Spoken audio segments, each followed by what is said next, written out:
Hello বন্ধুরা, আশা করি তোমরা সবাই ভালো আছো। আজকে ঝটপট একটা রান্না তোমাদের শেয়ার করি, যেটা হচ্ছে বাটন মাশরুমের একটা ঝাল দেয়া। ঠিক আছে, এটা একটা নিরামিষ রেসিপি। জানোই তোমরা যে মাশরুমের প্রচুর উপকারিতা, এবং এটা যারা নিরামিষ খায়, নিরামিষ যারা খান বা যারা ডায়েট করে তাদের কাছে খুব জনপ্রিয় এটা একটা মানে জিনিস মাশরুম। ঠিক আছে, মাশরুমে প্রচুর মানে প্রোটিন আছে, ভিটামিন ডি আছে, মাইক্রোনিউট্রিয়েন্টস আছে, আর এর মধ্যে কিন্তু ক্যালোরির পরিমাণ একেবারেই কম, এতে ফাইবারও আছে। তো যাই হোক, দেখতেই পাচ্ছ মাশরুমগুলো এরকমভাবে কেটে নিয়েছি। এটা কেটে নিয়েছি, তার সঙ্গে কেটে নিয়েছি বেগুন। দেখো এরকমভাবে ফালি ফালি করে বেগুন কেটে নিয়েছি, পাতলা পাতলা করে বেগুন কেটে নিয়েছি, এবং মাশরুমটা ভালো করে গরম জলে ফুটিয়ে নিয়েছি। ঠিক আছে, এবারে কড়াইয়ের মধ্যে একটু তেল দিয়ে মাশরুমটা হালকা করে সটে করে নেব। হ্যাঁ, একটু ভাজা ভাজা, হালকা মতো ভাজা ভাজা করে নেব। তার সঙ্গে একটু হলুদও দিয়ে নিয়েছি। ঠিক আছে, দেখতে পাচ্ছ। এরপরে ওই যে তেলটা আছে সেটার মধ্যে আরেকটু তেল দিয়ে একটু পাঁচফোড়ন দেব। পারলে শুকনো লঙ্কা দিতে পারো, আমি আজকে শুকনো লঙ্কা দিইনি। এরপরে বেগুনগুলো ছেড়ে দিলাম।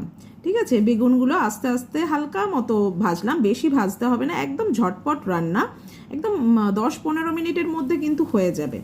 ঠিক আছে, এটা তাড়াতাড়ি বেগুনটা ভেজে নিয়ে এবারে একটা মশলা দিচ্ছি, যেই মশলাটা হচ্ছে সর্ষে আর জিরের পেস্ট, তার সঙ্গে লঙ্কা।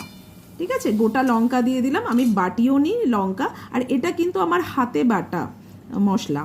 হ্যাঁ, এবং যেই মশলাটা দিলাম, মশলায় আর একটু ধুয়ে জলটাও দিয়ে দিলাম।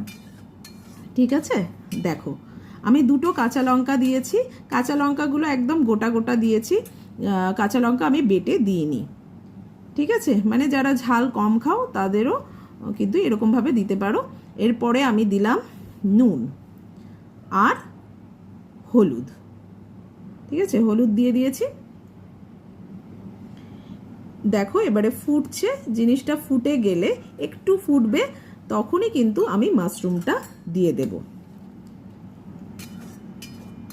মাশরুমটা দিয়ে একটু নাড়াচাড়া করে ফুটবে, কিছুক্ষণ ফুটবে, 5-7 মিনিট ফুটবে। ঠিক আছে, 5-7 মিনিট ফোটার পরে ঢাকা দিয়ে দেব। এরপরে জিনিসটা তৈরি হয়ে গেল কিন্তু। হ্যাঁ, লাস্টে সর্ষের তেল দিয়ে নামিয়ে দেব।